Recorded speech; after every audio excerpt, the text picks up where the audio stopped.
Hello दोस्तों, आज की हमारी कहानी है रिश्तों की अहमियत। आज के टूटते रिश्तों को बचाने के लिए कहानी। आज राज दफ्तर से दोपहर में ही आ गया। पत्नी ने देखा कि राज बहुत परेशान लग रहा है तो तुरंत ही पूछ लिया, क्या हुआ जी, आप ठीक हो ना? हाँ, मैं तो ठीक हूँ, लेकिन क्या? बीच में टोकते हुए राज की पत्नी निधि ने पूछा। राज के माथे पर चिंता की लकीरें दौड़ रही थी और उन्हीं लकीरों पर पसीने की बूंदें ऐसी तैर रही थी मानो कुछ लिखकर बयान करना चाहती हो। आप कुछ बोलते ही हो नहीं? निधि ने एक बार फिर से पूछा, लेकिन राज अभी भी जवाब देने की हालत में नहीं लग रहा था। फिर भी उसने हिम्मत करके बताने की कोशिश की। तुम्हारे पापा का फोन आया था, सब ठीक तो है ना? बीच में टोकते हुए उसकी पत्नी बोली। हाँ, सब ठीक है, बस वो कह रहे थे कि केतन का उनसे झगड़ा हो गया है और वो उनसे अलग होकर रहना चाहता है। केतन का तो दिमाग खराब हो गया है, अभी शादी को 4 दिन भी नहीं हुए और माँ बाप से अलग होने की बात कर रहा है। गुस्से में निधि बोली। उसे शांत करने के लिए राज ने उसे समझाने की कोशिश की। हो सकता है केतन सही हो, तुम्हारे माता पिता ने ही कुछ गलत किया हो। आप भी क्या बात कर रहे हैं? मैं बचपन से जानती हूँ अपने माँ बाप को, वो गलत नहीं हो सकते। जिन्होंने मुझे पाल पोस कर इतना बड़ा किया, क्या तुम्हें लगता है वो गलत हो सकते हैं? लेकिन हम इसमें क्या कर सकते हैं? मुझसे अभी जाना है केतन के पास। उससे पूछूंगी कि मैं उसकी ऐसा करने की हिम्मत कैसे हुई। लेकिन क्या इस समय जाना सही होगा? ये सब मैं नहीं जानती, मुझे जाना है तो जाना है बस। इस स्थिति में राजनिधि को किसी भी तरह नहीं रोक सकता था, इसलिए उसने उसके साथ जाना ही ठीक समझा। निधि और राज की शादी को 8 महीने हो चले थे।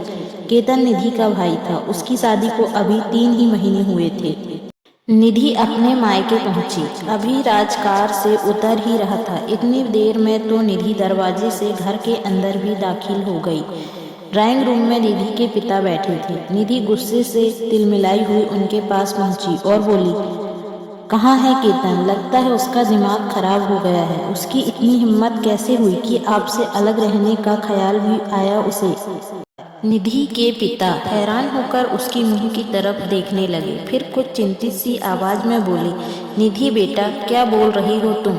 किसने कहा तुमसे कि केतन हमसे अलग होने वाला है? इतनी देर में केतन की पत्नी किचन से निकलकर बाहर आई। पिताजी के सवाल और केतन की पत्नी को देखकर निधि एक पल के लिए मानो शून्य में चली गई। उसे समझ नहीं आया ये सब सच में हो रहा था या उसे कोई बहुत बड़ी गलतफहमी हो गई थी। तभी उसने देखा कि राज अभी तक वहां नहीं पहुंचा था, इसलिए जैसे ही उसने घूमकर दरवाजे की तरफ देखा, उसने राज को वहां खड़ा पाया। इससे पहले कि वो कुछ पूछती, राज पहले ही बोल पड़ा, मैंने झूठ बोला था, लेकिन क्यों? अब तो निधि के साथ उसके पिता और केतन की पत्नी भी समझना चाहती थी कि आखिर हो क्या रहा है। इतनी देर में निधि की माँ भी अपने बेडरूम से निकलकर बाहर आ गई। क्योंकि मेरे माँ बाप भी गलत नहीं हो सकते, मैं भी उनके साथ बचपन से रहा हूँ, जरूर गलती तुम्हारी रही होगी। निधि अब सब समझ चुकी थी, उसे एहसास हो चुका था।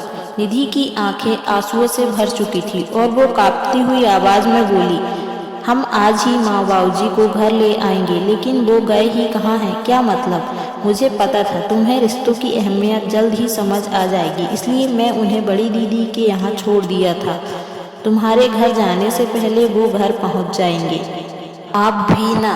फिर निधि ने राज को गले से लगा लिया, फिर दोनों अपने घर को चल पड़े। बस यही है रिश्तों की अहमियत। जैसा आप अपने लिए चाहते हो वैसा ही अपने जीवन साथी के साथ व्यवहार करो, जीवन खुद ब खुद मजेदार हो जाएगा।